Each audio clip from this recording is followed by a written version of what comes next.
আমরা এখনো কিন্তু আন্দোলনের দিকে আমরা যাই নাই। আমরা কোনো আন্দোলনের কর্মসূচি এখনো ঘোষণা করে নাই। আমাদেরকে বলা হয় আমরা বিদ্যুৎ চুরি করি। ঢাকা শহরের ৭৬% রাস্তা দখল করে রাখে প্রাইভেট কার, মাইক্রোবাস।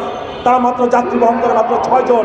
আর আমার রিক্সা, ব্যাটারি রিক্সা বাইক, তারা ঢাকা শহরের ৬০% যাত্রী বহন করে। আজকে কাকে আপনি বলছেন কি কথা? আমরা বলেছি যে আজকে আমাদের জন্য যদি আপনার নীতিমালা প্রণয়ন করেন, আপনার যদি নোট পারমিট দেন, আপনার যদি লাইসেন্স দেন, আমরা বলেছি আপনি একবারেই ৫ থেকে ১০,০০০ কোটি টাকা আপনার রাজস্ব চলে আসবে। ফলে আমরা সেই দাবিতে আন্দোলন করছি।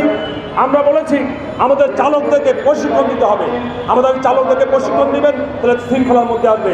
সড়কে বাইপাস নির্মাণ করবেন, শৃঙ্খলার মধ্যে আসবেন। আমরা বলেছি যে আমাদের আজকে যে শ্রমিক, আপনারা জানেন ইতিমধ্যে ২৫০ জনের উপর আমাদের শ্রমিক মারা গিয়েছে ব্যাটারি ছিনতাইকারীদের হাতে। আমরা বলেছি এই ব্যাটারি ছিনতাই চক্রকে গ্রেপ্তার করতে হবে। আপনারা জানেন আমাদের নৌকা যেভাবে চলে পাওয়ার টিলার দিয়ে, আজকে আমাদের এই ব্যাটারি দিয়েও আমাদের রিক্সা চলছে।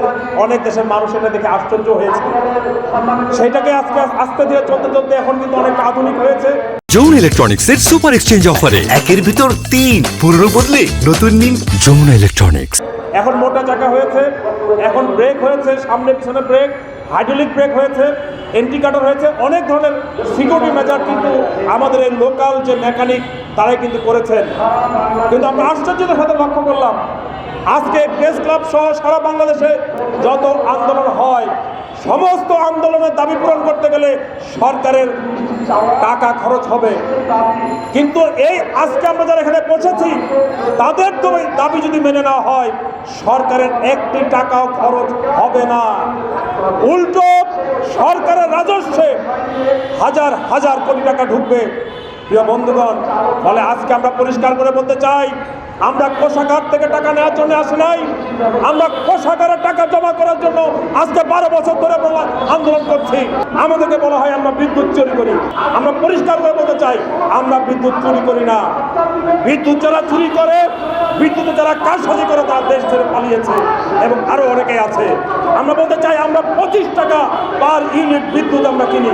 আপনারা খোঁজ নিয়ে দেখেন আমাদের রিক্সা যারা আমরা চার্জ দিই ২৫ টাকা আমাদের খরচ হয়। তার মানে আমরা ২৫ টাকা, বাসাবাড়িতে যারা আমরা বিদ্যুৎ ব্যবহার করি আমরা ৬০ টাকা, ৬.৫ টাকা, ৮ টাকা আমরা বিল দিই। আর আমাদের এই ব্যাটারি রিক্সা, ইজি বাইকরা তারা ২৫ টাকা খরচ করে বিদ্যুতের ব্যবহার করে। আমরা এখনো কিন্তু আন্দোলনের দিকে আমরা যাই নাই। আমরা কোনো আন্দোলনের কর্মসূচি এখনো ঘোষণা করে নাই। আমরা একটা ধারাবাহিক কর্মসূচির মধ্যে আছি। আমরা বলেছি এই নীতিমালা ২০২৪ অনতিবিলম্বে সেই নীতিমালাকে আমরা বলেছি চূড়ান্ত করেন।